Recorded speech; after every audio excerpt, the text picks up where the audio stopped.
វចនានុក្រមវាមានប្រភេទធំវាមានប្រភេទតូចអញ្ចឹងណាហើយខ្ញុំធ្លាប់បានបង្ហាញគ្នាយើងនៅក្នុងវីដេអូមួយនោះគឺអាប្រភេទធំចេះ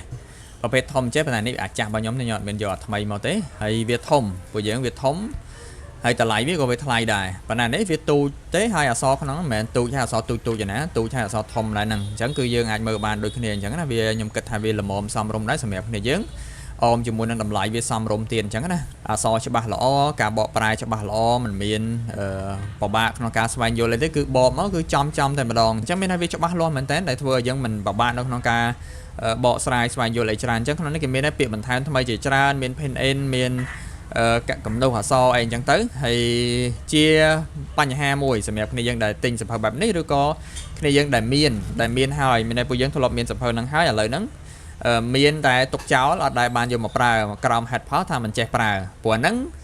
បញ្ហានៅត្រង់ហ្នឹងអ្នកដែលគាត់ប្រើប្រាស់ប្រភេទវចនានុក្រមបែបហ្នឹងគឺមានបញ្ហាត្រង់ថាគាត់អត់ចេះប្រើគាត់អ្នកខ្លះឃើញតែគេលក់អញ្ចឹងទៅក៏ចាប់អារម្មណ៍ទៅទិញហើយដល់ពេលទិញហើយយកមកទុកចោលដោយសារអត់ដឹងថាមើលពីណាទៅណា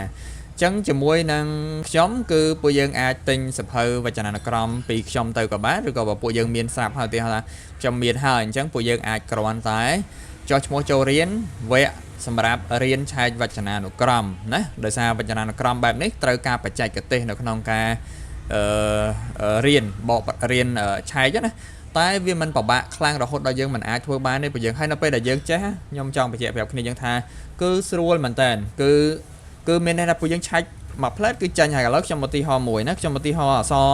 នេះមួយឲ្យពួកយើងណាអក្សរចោនេះណាចោអញ្ចឹងខ្ញុំឆែកឲ្យពួកយើងអញ្ចឹងក្នុងនេះមានលេខ6 0 4 0 6 0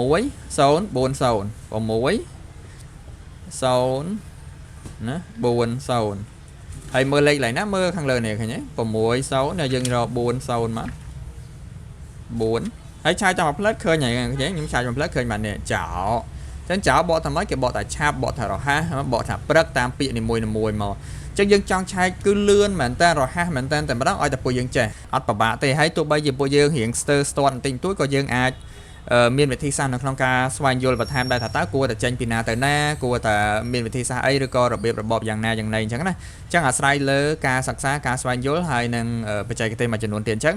គឺខ្ញុំបញ្ជាក់ម្ដងទៀតថាពួកយើងអាចទិញសភៅនេះពីខ្ញុំទៅក៏បានឬក៏បើពួកយើងមានស្រាប់ហើយប៉ុន្តែមិនចេះឆែកគឺពួកយើងអាចចុះឈ្មោះចូលរៀនសម្រាប់ថ្នាក់ឆែកវចនានុក្រមហ្នឹង